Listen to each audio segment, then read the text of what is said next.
আমাদের একটা নির্বাচন যে কমিশন আছে, আমাদের আগেও তো একটা নির্বাচন কমিশন ছিল,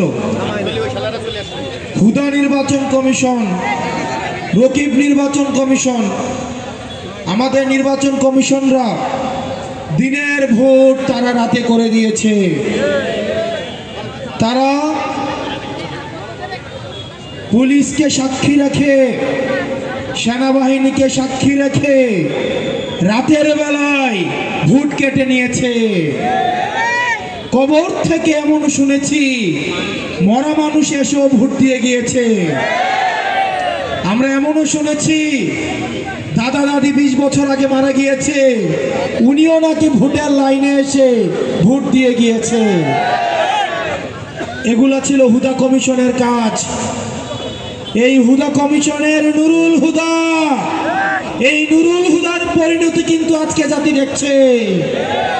জুতার মালা গলায় দিয়ে আজকে উনি কারাগারে নিক্ষিপ্ত হয়েছে। প্রিয় নড়াইলবাসী, গতকাল আমাদের নির্বাচন কমিশন বলে দিয়েছে শাপলা মার্কা নাকি আমাদেরকে দেওয়া হবে না। প্রিয় নড়াইলবাসী, আপনারা জেনে থাকবেন তারা মিটিং করেছে আজকে, কিন্তু মিটিং হওয়ার আগে গতকালই তারা ফলাফল জানিয়ে দিয়েছে।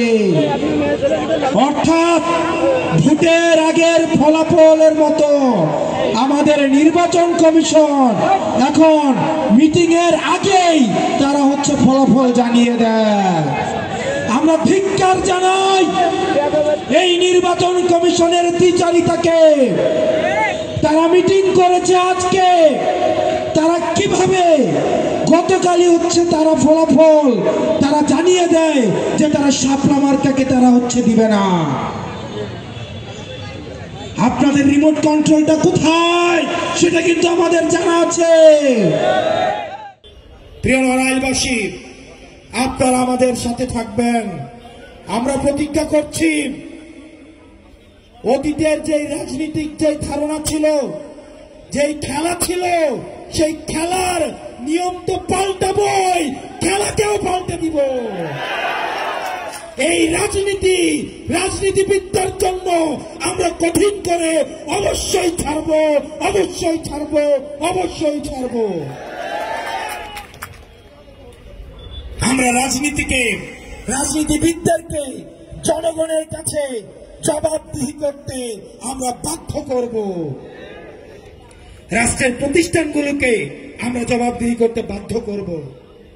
আমরা আবারও বলছি, নির্বাচন, জনগণ এবং রাজনীতি যদি করতেই হয় তাহলে চাকরি ছেড়ে দিয়ে এসে এবং ক্যান্টনমেন্ট ছেড়ে দিয়ে এসে তাহলে রাজনীতির মাঠে এসে রাজনীতি করুন।